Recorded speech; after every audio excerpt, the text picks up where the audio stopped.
Well, hello and welcome to I Love Gay today, now sponsored by gayrealestate.com.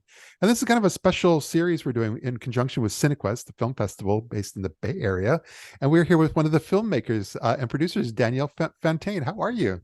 I'm great. How are you? Fantastic. I love the name of the film that you have part of this, Egghead and Twinkie. Yes, Egghead. Sarah Combe Holland, writer director. I think we've received some feedback wondering before people have watched the film if Twinkie is a derogatory term that shouldn't be used, but Yeah. she's like, no, it's reclaiming it, if anything. It is. In fact, I've seen some recent memes because there's in the gay world there's bears and there's all sorts of different names for niche parts of our society. And anyway, there was a thing where the Twinkies were saying, "Where's our flag? There's a bear flag, there's a flag for everything, but there's no Twinkie flag." It's funny in this film, it's so interesting that this film we've been going to a lot of queer festivals recently. Yeah, But Twinkie in this context is actually referring to the main character's Asian heritage. yeah, yeah. So it kind of works in both worlds. And I noticed that, and so yeah, no, I loved reading about the film and seeing some of the trailers and so forth, and but it's really amazing. It's a film. It's kind of a what in fact the line I loved was coming of age film about coming out of the closet. Yes, it is. And it's a road trip movie, which is always fun with youths Yeah. traveling across the country.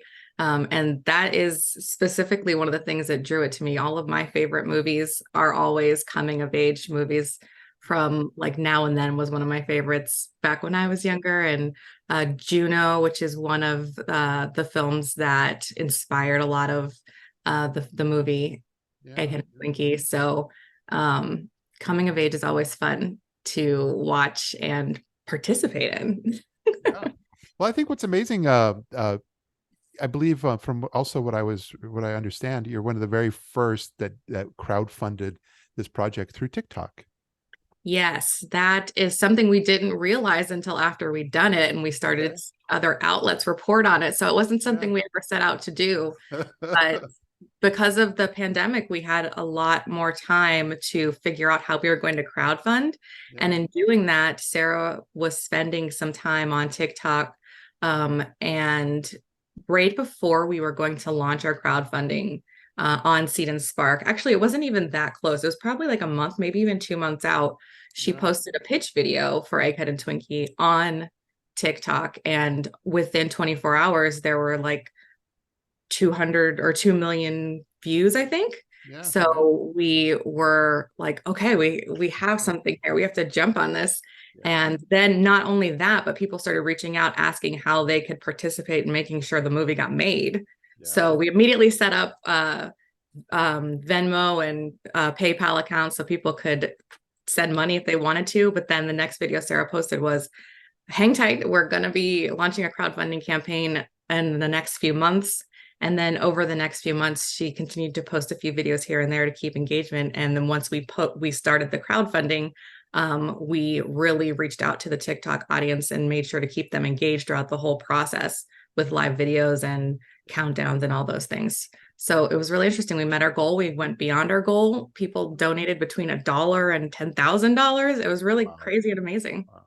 Well, you've got this momentum on social media then too, because I see all the posts and the fact that you're so equally spread out there in a positive way on all the social media platforms, not just one or two. Yeah, we had when we first started pre-production on the film, we knew that we wanted to um, post on Instagram for sure. Yeah. The TikTok thing came later, kind of by accident or by Sarah's genius. Yeah. But when we originally started working together, we actually hired some local to Orlando students who were in graphic design so they could help us create artwork for the Instagram page. And they worked with us throughout the entire production.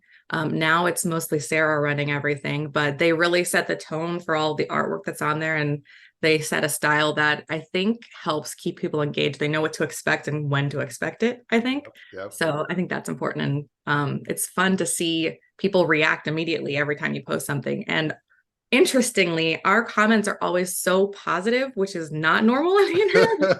So So anyone who's ever posted on our Instagram or TikTok, thank you for being good people. I love hearing that. Some Yeah. positivity in this day and age. And Yes, it's but so also, rare.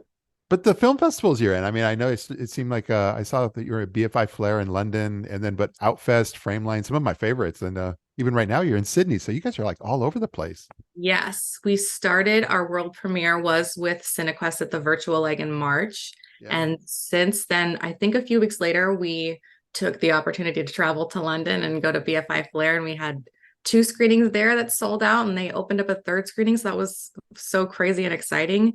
And we've kind of been making the rounds at all of the what we believe to be the best queer festivals, at least in the US, and then quite a few internationally as well. We can't attend all of them, but when we can, it's really fun. Yeah, I love hearing that. Well, I think this is great, and we're going to make sure to include the trailer for Egghead and Twinkie, and we're going to have that at the end of this interview, as well as all the links to everything that at least that I was able to find that promotes your show. So, I mean, I think it's amazing what you guys are doing. Thank you. And for anybody who wants to attend Cinequest and watch the film with us, I will be attending the first screening, which I believe is on the 16th of August. And then a week later, there's a second screening that Sarah will be attending. So there'll be a Q&A after each one, and you can hang out with us. Fantastic. Well, thanks so much for taking some of your time to share a bit of the story of your film with our audience. I'm so glad to talk to you. It's great. So Thanks again. Now. you're a Take lesbian? Yes, I'm gay. You can't possibly know that. You're too young. I'm 17. When I was 17, I wanted to be a marine biologist. And now look at me. I'm in real estate. I'm running away. Right now. Are you in? What? What? Where are you going? Texas. I don't know, I thought it'd be fun. One last hurrah before college. Twinkie, you sound insane. Is this about last night? Because I really didn't mean to make things awkward. What about last night? Never mind. Here we go. Dallas, Texas, baby. Let's do this! Someone popular. Who are you talking to? Just a friend from summer camp. Liar! That makes 3 lies so far. You were saying. Was I supposed to know that you were gay the whole time? Because now I just feel like an idiot. Hey. Hi. Yeah, I don't know. Guess I thought you already knew. I see the way that boy looks at you. Two are gonna be just fine. I've known that I was gay since the 5th grade. And it's like, everybody thinks that they know me better than I do. You're my best friend and you're not acting like yourself. Okay, I'm just trying to exist and have a life, and sometimes it feels like you can't be a part of that anymore. Twinkie!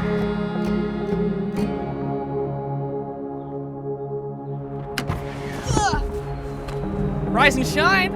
Today we're gonna turn that frown upside down.